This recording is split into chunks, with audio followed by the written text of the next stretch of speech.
analyst and co-host of The Five, and Sean Spicer, former White House press secretary and senior advisor for America First Action. Juan, to you first. React to what you've just heard here. Well, I think that what you're hearing is that there's great frustration. Clearly, the president was attacking Elijah Cummings, and I think he was saying to Elijah Cummings, pay more attention to your district. But then he went off on Baltimore in a very insulting way that I think brought the city of Baltimore's not only residents but supporters together to say, hey, Mr. President, if Juan, you can he wouldn't help, be the first one. help. He wouldn't be the first one. I mean, No, how about Bernie Sanders back in 2015? What about the former Democratic mayor of Baltimore saying this? Anyone who took the walk that we took around this neighborhood would not think you're in a wealthy nation. You would think that you were in a third world country. Some of the same organizers now going back into these communities to try to clean up in the aftermath of a handful of protesters, a handful of criminals and thugs who tore up the place. What the hell? We should just take all this down. Ooh, you can smell the rats. And again, Juan, that last bit there was the former Democratic Mayor Catherine Pugh saying exactly that. So why weren't those words hurtful then?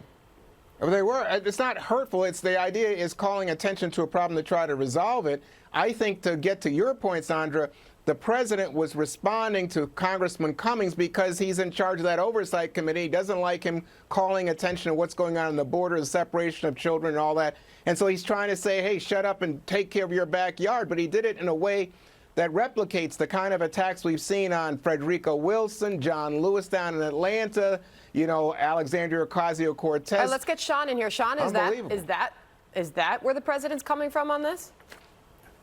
Well, I've said this all along. I mean, the president's a fighter and an equal opportunity offender. He goes after you if you come after him.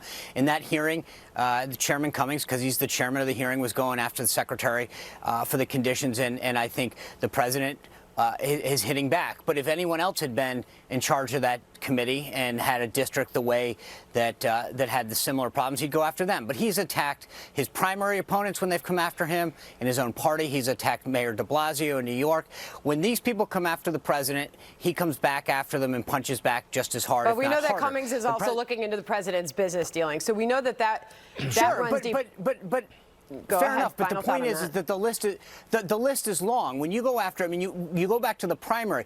All of those 16 other candidates that came up against him, he went equally back at them as they attacked him.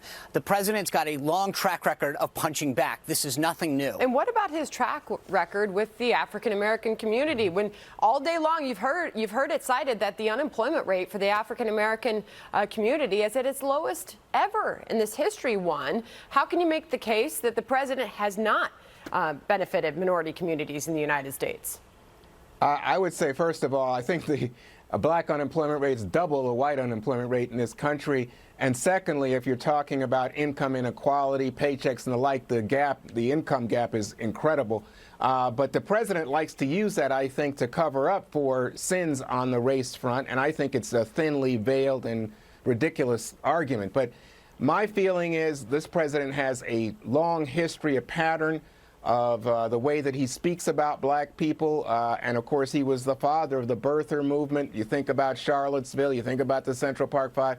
I think that's why people are very sensitive to it. So it's not that I am, dismissing what Sean is saying. Sean's right. The president punches back at everybody. It's just that the way he punches at the black community is alarming to me, and I think to lots of black people, because if he's talking about what's going on in Kentucky or rural Virginia and the opioid crisis, he says, hey, we're courageous, we're Americans, we can beat this, we'll do better. Instead, when he talks to the black community, it's, so to be clear, rodents Juan, and rats and infestation. All right, let Sean respond. Go ahead. Okay, I was going to say, in all fairness, it's also the same president that led on the First Step Act that's giving so many incarcerated individuals, especially in the black community, a next chance at life. He is the same one that intervened personally in the case of that woman who had been falsely accused. He has shown time and time again interest in issues that are very important to the community, and he doesn't, frankly, get any of the credit there. But yet, when he says something like this, it gets all the negative, all the negative that goes with it. So, I with all due respect, I think that it's interesting when he does something very positive for that community.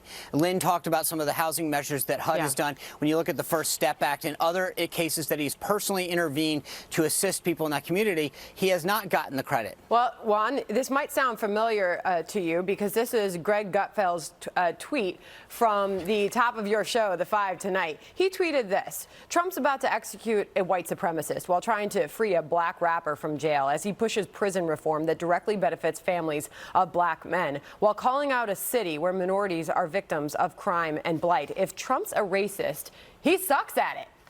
Respond to your co-host. Well, I just think that what we have here is a president who, as Sean was saying, likes to take shots. And he's done some things that could be argued, like the criminal justice reform. I think that, Kushner was so involved with that. I think credit's to be given. But overall, I think this is a president that's playing to racial divisions in our country. I think we've seen a spike in hate crimes, anti-Semitic crimes. We just had a shooting in California, guys posting white supremacist manifestos. The FBI director says white nationalists right now is the majority of the domestic terrorism in this country, all under President Trump. There's no doubt there is a focus on Baltimore right now, Sean, that was not necessarily getting this kind of national attention even a couple days ago. And now it is. You hope that means possibly change for the city of Baltimore. What do you think happens next? Well, I think, frankly, the president ran on an agenda of America first. And while this may not have been the intention from the beginning, I think if we start paying attention to the plight of some of our inner cities and other areas of America that need help, where other Americans are struggling, whether it's through education, healthcare, or the economy, that's a good thing. The president's economy, as he's talked about, has really benefited all sectors of the American economy and the American society.